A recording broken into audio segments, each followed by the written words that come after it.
GMNA uses artificial intelligence for generated speech, visuals, and production. AI-generated content may contain errors. Please verify important information before making decisions or taking action.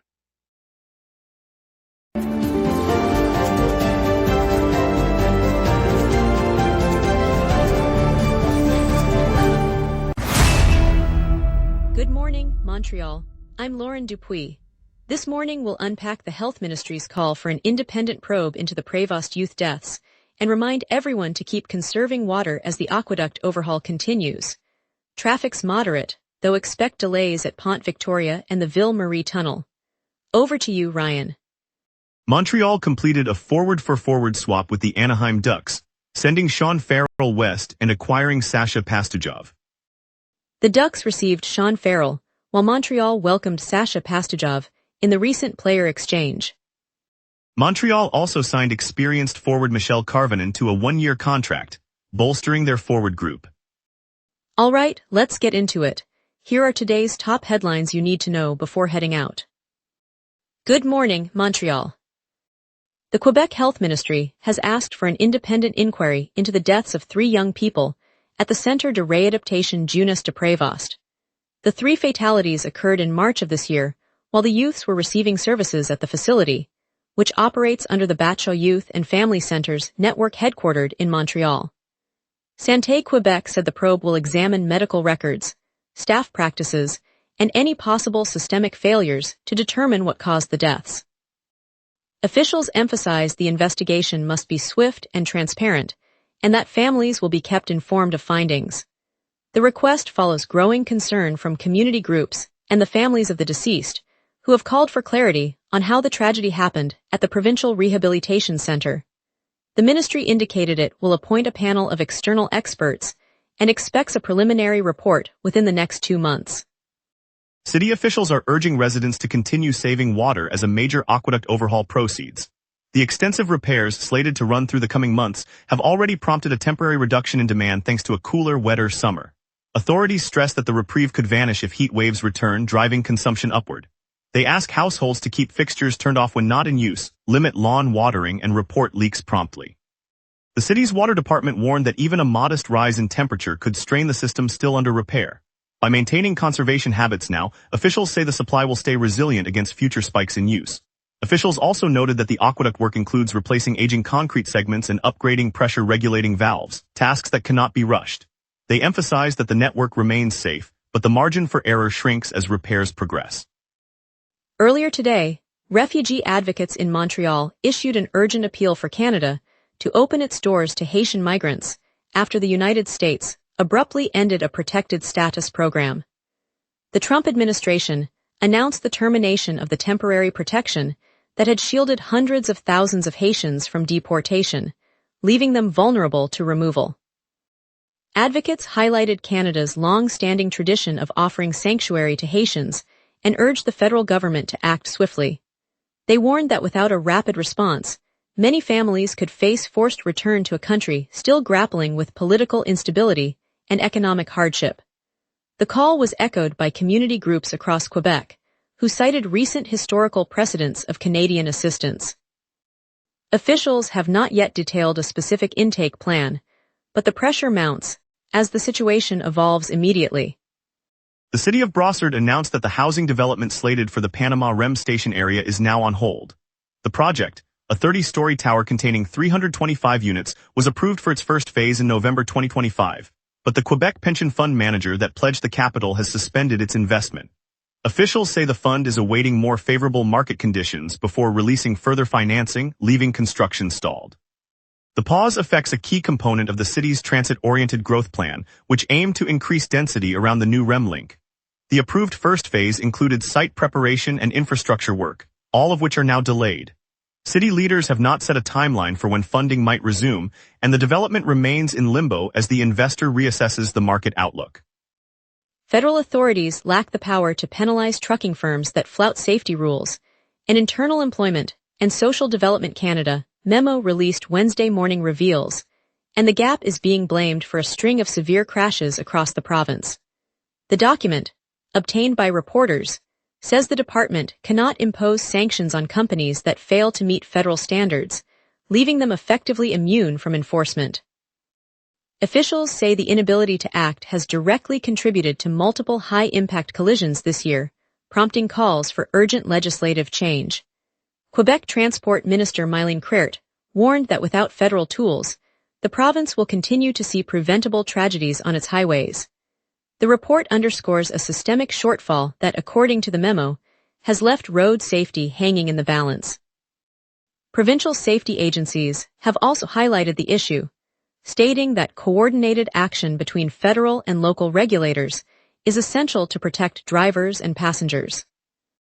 Up next, Laval's mayor urges extending the Orange Line, a vital transit boost for our region.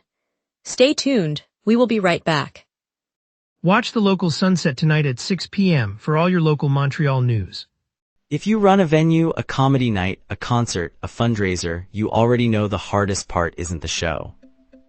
It's selling the seats. Theaterfiller changes that. In minutes, you're set up with your own ticketing page, QR code delivery, and a door scanner. No technical headaches. No middleman taking a cut of your night. Your event, your tickets, your revenue. Go to theaterfiller.com and fill every seat. Welcome back. Here, what's happening in Montreal today, and now Ryan Mercer will bring you the local stories you need to start your day. Mayor of Laval has renewed his call to push the Orange Line further into the city, arguing the project would deliver efficiency 10 times greater than the province's third link initiative. Speaking Tuesday night, the mayor stressed that extending the metro would cut travel times for commuters who currently rely on buses to reach downtown, easing congestion on the main arteries.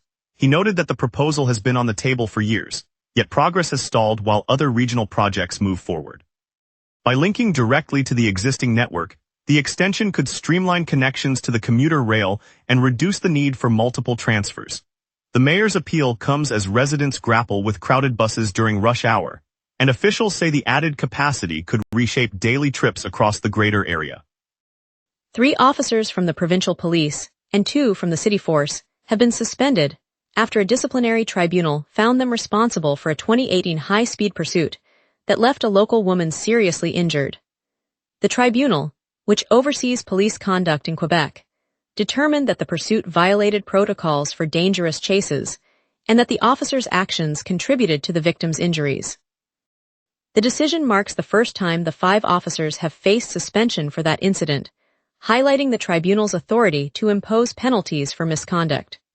The case, which drew public scrutiny when the chase unfolded on city streets, will see the suspended officers remain off duty while the tribunal reviews any further disciplinary measures. Police agencies have said they will continue to review pursuit policies to prevent similar outcomes. Families affected by the incident have been closely following the tribunal's actions. Yesterday, the Administrative Tribunal of Quebec lifted the suspension that had halted instruction at 2 private institutions, allowing them to resume classes immediately.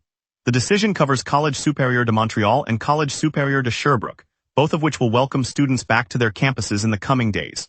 Officials said the order removes the legal barrier that prevented teaching activities since earlier this year, restoring normal schedules for enrolled learners and faculty.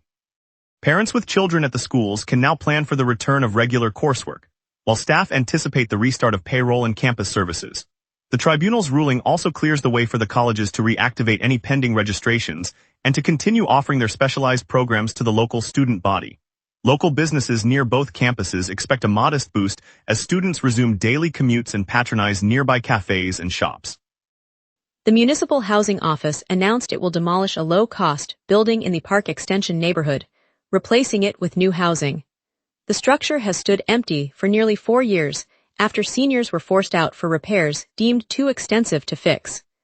Officials said the building was judged unsuitable for renovation, prompting the decision to start demolition and reconstruction later this summer. A city review concluded the structure could not meet current safety standards, and the Housing Office will oversee the redevelopment. The vacant block has become a visible reminder of stalled repairs, and the upcoming project aims to provide fresh, affordable units for the area. Senior residents who lived there expressed disappointment at losing their homes, but city leaders emphasized the need for a safe, modern replacement. Work is slated to begin in the coming weeks, with demolition expected to clear the site before new construction proceeds.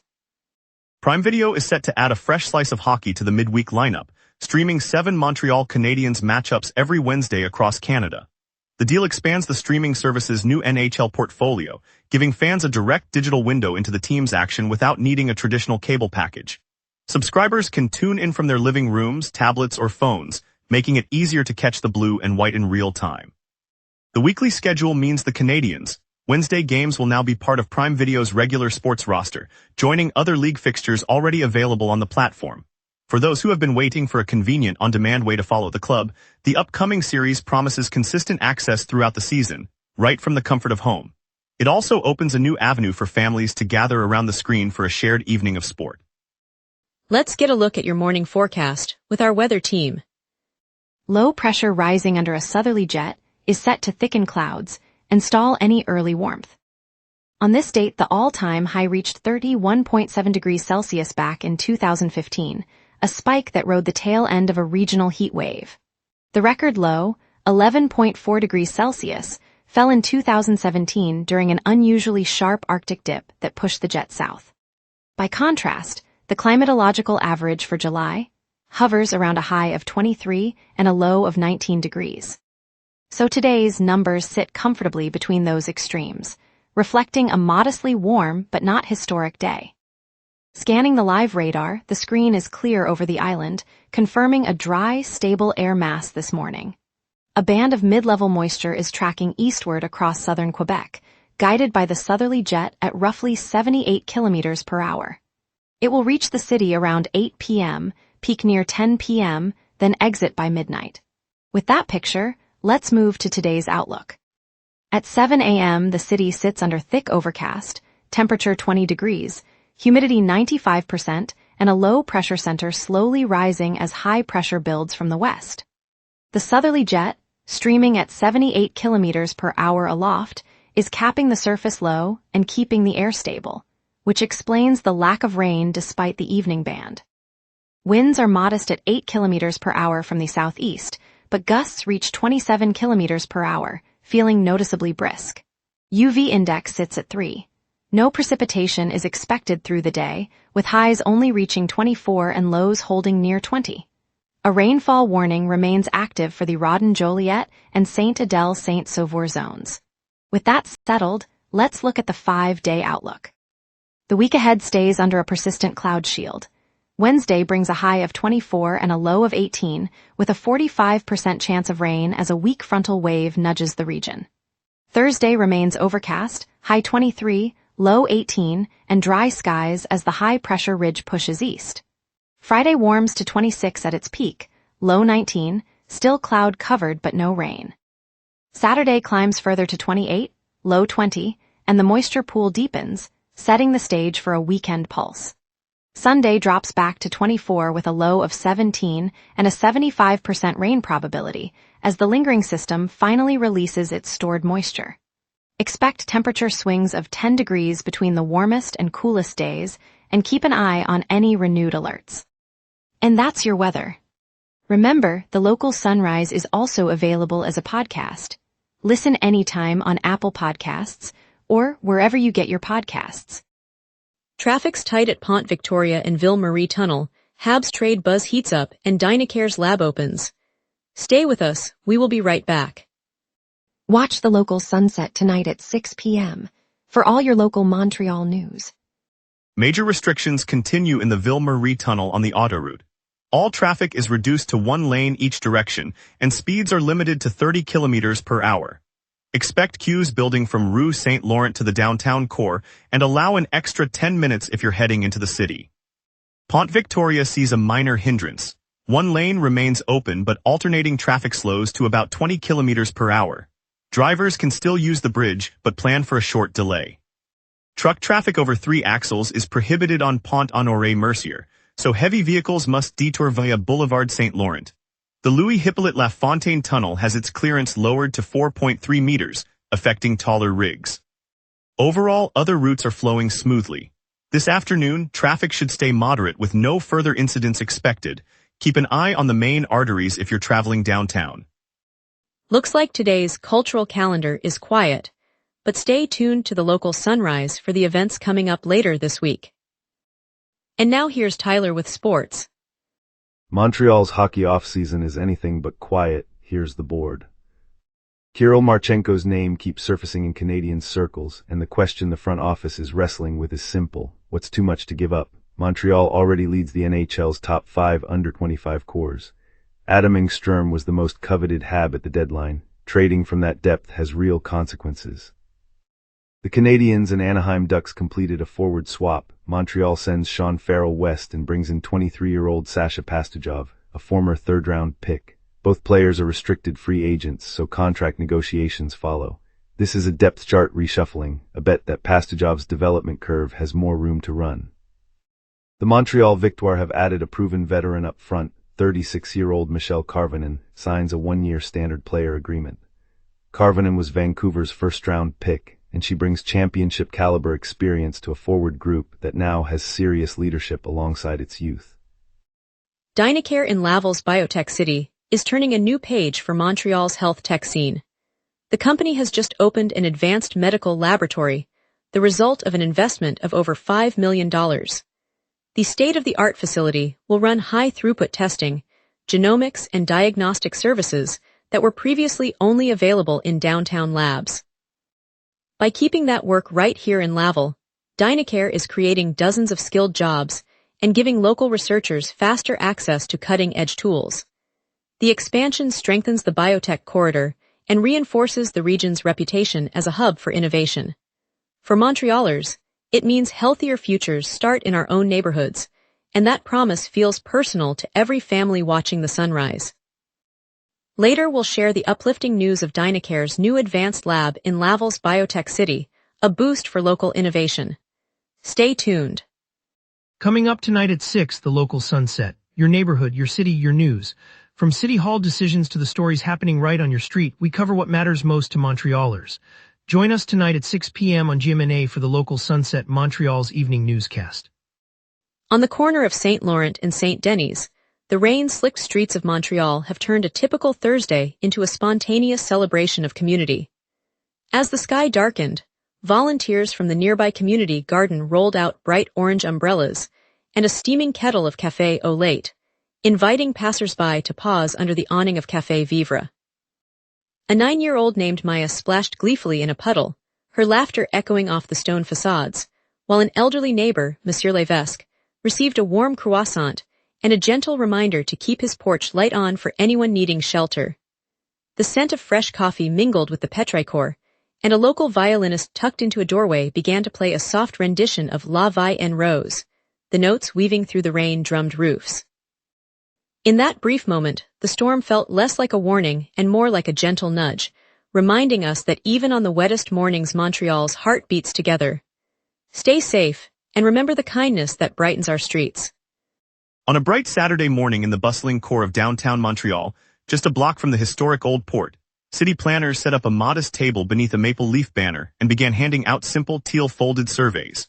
Beside them, a group of retirees from the nearby community center chatted with a young mother balancing a stroller, while a high school volunteer in a bright red hoodie offered a friendly smile and a fresh-baked croissant from a local bakery. The air was filled with the clatter of streetcars and the faint hum of cranes that have become part of the skyline, yet the conversation at the table was anything but noisy. One resident, a longtime shop owner, lifted his notebook and suggested turning an underused alley into a pop-up garden, a pocket of green for cyclists and pedestrians. The idea caught on instantly, sparking a ripple of nods and enthusiastic scribbles across the forms. By the time the sun began to dip behind the glass towers, more than 1,000 voices had been recorded, each a small promise that the city will shape its future together. It's a gentle reminder that even amid steel and concrete, Montreal's heart beats strongest when we listen to each other. Thank you, Montreal, for joining us this morning. Tonight's look at the decision to tear down the long vacant park extension housing block highlighted the city's commitment to revitalization. We appreciate your trust in the local sunrise. Tune in tomorrow for more stories that matter to you.